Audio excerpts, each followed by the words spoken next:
Indore family court ने एक महत्वपूर्ण फैसले में स्पष्ट किया है कि यदि पति पत्नी दोनों आर्थिक रूप से सक्षम हैं, तो बच्चे के पालन पोषण की जिम्मेदारी भी दोनों की समान होगी। अदालत ने बेटे के लिए प्रति माह 50,000 रुपए भरण पोषण की मांग को खारिज करते हुए कहा कि मां की आय भी पर्याप्त है, इसलिए पूरे खर्च का भार केवल पिता पर नहीं डाला जा सकता। मामले की सुनवाई के दौरान कोर्ट ने पिता को बच्चे की शिक्षा का पूरा खर्च वहन करने के निर्देश दिए हैं, जबकि मां को बच्चे के दैनिक पालन पोषण की जिम्मेदारी सौंपी गई है। साथ ही पिता को समय समय पर फीस जमा करने की रसीद अदालत में प्रस्तुत करने के आदेश भी दिए गए हैं। प्रकरण के अनुसार दंपति का विवाह 7 दिसंबर 2015 को हुआ था। बाद में वैवाहिक विवाद के चलते दोनों अलग रहने लगे और बेटा मां के साथ रहने लगा। सुनवाई के दौरान पिता ने अदालत को बताया कि पत्नी की मासिक आय 57,000 रुपए से अधिक है। दोनों पक्षों की आर्थिक स्थिति पर विचार करने के बाद अदालत ने यह फैसला सुनाया कि बच्चे के भविष्य और हितों को ध्यान में रखते हुए दोनों अभिभावकों की साझा जिम्मेदारी तय की जानी चाहिए। Bureau report. ये प्रकरण इस तरह का था कि पत्नी अपने पुत्र को लेके अपने मायके में निवास कर रही थी, जिसके पश्चात पत्नी ने अपने पति के विरुद्ध विवाह विच्छेद का मामला लगाया, जिसके अंदर उसने पति के विरुद्ध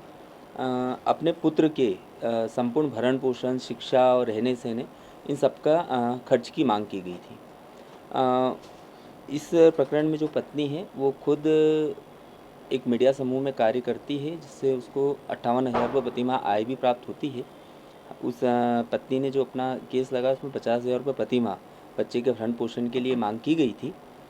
न्यायालय ने ये पाया कि चूँकि दोनों ही पक्ष कार्यरत हैं, पति भी कार्यरत है, पत्नी भी कार्यरत है, और पति ने की तरफ से हमने ये भी बताया कि भले ही हमारी पत्नी हमसे अलग रह रही है, बच्चे के साथ अलग रह रही है, तब भी हम प्रारंभ से ही बच्चे की स्कूल की जो फ़ीस है वो स्वयं ही वहन कर रहे हैं और सारी फीस का भुगतान हम कर रहे हैं। हमने उसकी फ़ीस भुगतान की रसीदें भी न्यायालय में प्रस्तुत करी।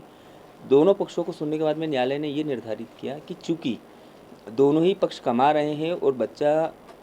दोनों पति पत्नी की संयुक्त जिम्मेदारी है, इसी स्थिति में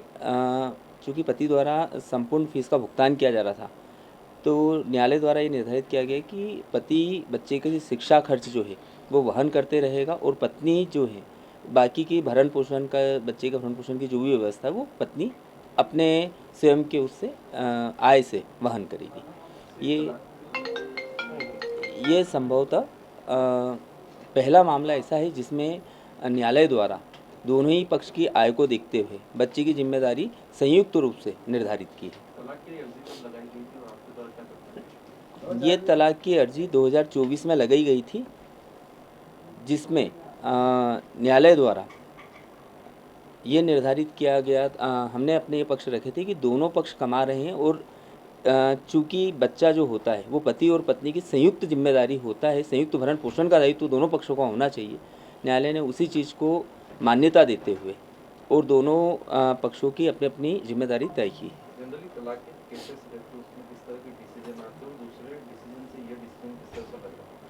जनरली समाज में भी ये धारणा है और सामान्यतः जो आदेश न्यायालय द्वारा होता है उसमें पति को आय अर्जित करना मानते हुए, भले ही पत्नी की का भी आय अर्जन हो तब भी पति की आय अर्जन का होना मानते हुए संपूर्ण बच्चे के भरण पोषण की जिम्मेदारी पिता को ही दायित्व में दिया जाता है। लेकिन इस प्रकरण में चूँकि दोनों ही पक्षों को की आय को न्यायालय ने ध्यान में रखा और ये निर्धारित किया कि दोनों की संयुक्त जिम्मेदारी, केवल एक अकेला पिता ही जिम्मेदार नहीं है बच्चे के संपूर्ण भरण पोषण के लिए, माता भी उतनी ही जिम्मेदार है अपने पुत्र के लिए। विशेष कोई टिप्पणी की गई है न्यायालय द्वारा आज के परिप्रेक्ष्य को देखते हुए और आज की महिलाओं के आय अर्जन क्षमता को देखते हुए ये निर्धारित किया गया कि दोनों पक्ष संयुक्त रूप से जिम्मेदार होते हैं किसी भी अवयस्क संतान के भरण पोषण के लिए। मेरा नाम पंकज खंडेलवाल एडवोकेट है। मैं सन 2007 से इंदौर जिला एवं सत्र न्यायालय तथा कुटुंब न्यायालय में वकालत का व्यवसाय कर रहा हूँ।